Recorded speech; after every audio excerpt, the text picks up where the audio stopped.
This is a simple tutorial that will show you how to generate an equation that will best represent a set of data that you've included in this analysis. What I've done is to set up a data file that was generated from Excel, and I call it the basic test common delimited file, and we'll take a look at how we generate an equation that'll fit this information. First, I'd like to go over to the 2D plot part of the routine, show you what the data looks like, and first guess you would think it looks like some sort of a second order fit. Now let's go back to the equation builder part of the program. And if you remember back with the input data, we have two columns, column 1 and column 2, and one represents independent variable and the other one is a dependent variable. In our case, C2 is the dependent variable and C1 is the independent variable. Or if you want to think it in simplistic terms, this is column X, this is column Y. Now go back to the equation builder. Notice that we've got those two columns here. Now we have to identify which is a dependent variable, and if we select the C2, it'll generate a listing of everything that's associated with the dependent variable here. Now what we want to do is generate an equation of different coefficients involving both the dependent and independent variables. So the first thing we need to do is select the dependent variable. Going back here now, you'll notice that once we've selected the dependent variable, we have our independent variable already selected for our use. At this point, we can select any combination of coefficients we wish. Now we could, in most cases, we could select a linear coefficient, linear equation, and you'll see that there's no constant in here, and this program allows you to use or not use a constant as you see fit. So if we do a linear fit to the amount of data we have, we can see that our one standard deviation is not very good. Our correlation coefficient is 0.8, and the closer you get to 1, the better the fit is. However, just looking at these numbers doesn't tell us much. Let's go to the 2D plot. Here's our data, and if we select the curve that we have generated, it's linear, and notice it goes through 0. Anything without a constant will go through 0. And sometimes that's what we want, sometimes that's not. And if we go to our 2 sigma band, about 95% of all the data will fall within these two bands. And we'll see, yeah, it probably does most of that. However, just looking at this tells us that it's not a very good fit. So going back to the equation builder, let's start all over.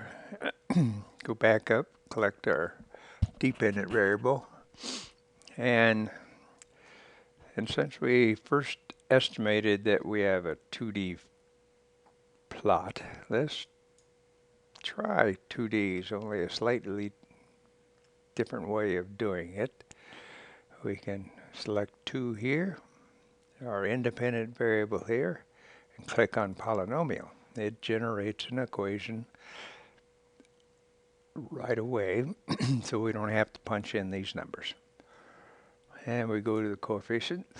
we go, wow, correlation's not bad, but our sigma variation is not too well. So what's this problem? Well, let's see what that fit's like. Well, not a bad fit, not good. So that tells me that there's probably some additional coefficients in the equation. So going back to the equation, let's, instead of going second order, let's just shoot say a fourth order here and make it polynomial. It automatically adds the two coefficients here. And go back here and we go, wow, look at this. We've nailed it. But you'll notice that there's a couple coefficients that's almost zero. And we'd like to get rid of these. And we'll notice the C and E. If we go back to the coefficient, the C and the E, we'd sort of like to get rid of this. Let's delete this row. So we could make an equation now that has a constant, first order, third order, and fourth order. So we go back to the coefficients, and still says it's a pretty good fit, so removing that one coefficient didn't hurt anything. But instead of going back and forth to the equation builder to get rid of these coefficients, set it up such that you can just delete on this term, and it removes it. Now let's go back to our curve fit. Click on this. And here the fit is so good that it lays right on top of the equation that it fit, and the sigma variation is very, very good.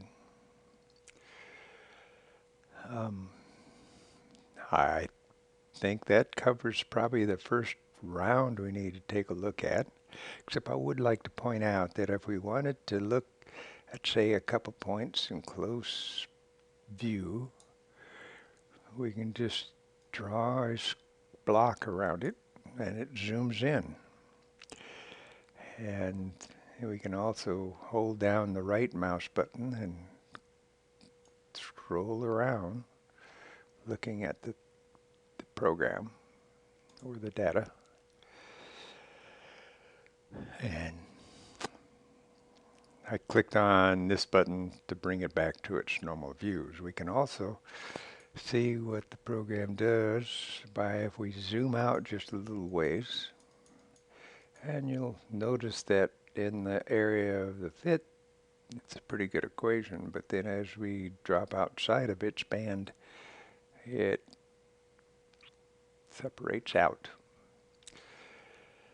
Oh, yeah, let's go back to the input-output data. It's a good point to have.